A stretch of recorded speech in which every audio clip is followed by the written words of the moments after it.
Well, I think we're ready for some arena work now. Fancy has done exceedingly well when she was down in South Carolina on her first, second, and third ride. She's had six or seven rides now, so this will probably be her 8th ride. And before we can do any arena work, we got to get on the horse. So let's talk about mounting your young horse safely. If a horse is going to walk off or buck, its head has to be straight. So in order to prevent that, what we're going to do is we're going to flex her head a little bit to the side, such as this. Work with me, child. Okay. Grab a little bit of mane with your hand so she can't straighten it out. Put your foot in the stirrup. Step up slowly. She can see over top. She can see you above her. Okay, just let her know everything's fine. Rub her, and then swing into the saddle. You can do that on either side. It doesn't really matter. It's a little bit easier for an old man like me to use this side than that side, but again, it doesn't matter. The horse should be able to get on and off either side. When I'm dismounting, I'm going to rock 3 times. I'm going to take my foot out of the stirrup, and I'm going to step down. So I'm going to step down on the other side. 1, 2, 3. I'm going to bounce. I'm going to bump her head just a little bit to me. Grab the hair. 1, 2, 3. Swing up on the saddle. Get my foot situated. I think we're ready to do some rock and rolling here. Now at this point, most people get on their horse and they take off. And at some point in the time, they have an issue with a horse walking off. Well, what I want to do is keep that horse thinking that I'm not supposed to walk off every time she gets on. So I'm going to simply flex her when I get on her and get the thinking side of her brain moving. We did this at the very beginning on the ground. Everything we've done on the ground transitions. This is the foundation of training. A horse learns on what? The release of pressure. So I put a little bit of pressure, and I give her, she gives me a head, and I release. Her feet need to stand still. She just took a deep breath, which tells me that she's relaxed. Now the flexing from on top is a little different from below. We kind of play the telegraph game. So here it comes. Here comes the telegraph wires. I'm asking. Lightly, I'm picking up. She touches my toe, and I let go. On the other side, same thing. I count to 1,001, 1,002. Come on down, lightly. Ask.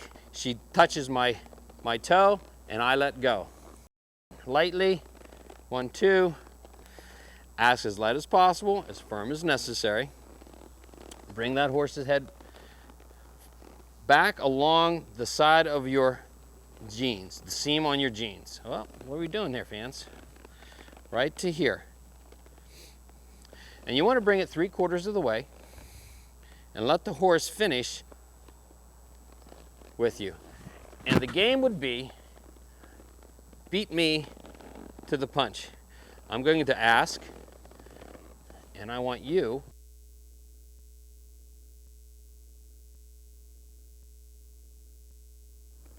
there you go. Nice and light. Yep, she touches on her own. Nice and light. Oh, there you go. Nice and light. Hardly any effort. You cannot overflex a horse. You have to get this flexing in. This is the foundation of all your control, I believe. And you really want her head to stay down. She'll find out it's a lot easier if she just keeps her head down. Every time she lifts her head, it's a little bit of a protest. Now that's a little bit of a protest there. She says, "Why do I have to play this game?" Well, because I said so. There you go, nice and light. The first thing we're going to learn, put on this horse in the arena, is the brake. So we're going to use the 1 rein stop, which is our emergency brake. And if I don't have this flexing head nice and soft, I'm going to be in trouble. If she decides that she wants to take off or do something silly, I want that head and muscle memory So that all I have to do is reach and oh, here we go, give that head. Oh, look at that. And she rewards herself. She's actually doing pretty good. Okay, so once I have that flexing in there, we're going to disengage her hindquarter. Now, if you remember in the round penning, it was that disengaging the hindquarters that was the break. So we did throw her off balance and she'd pull in and she'd look at me, give me the two eyes. So now we're going to transfer from the ground to the saddle. And this is very important to be able to control that back end. So I'm going to ask the horse to flex the head, keep it in. I'm going to place my heel behind the back flap, and I'm going to look for that back leg to step underneath. I release my leg. When she stops, release the head. Try it again. We flex. Now I don't want her to move until I give her the cue, so I'm going to keep a little bit of time between my flex cue and my heel cue.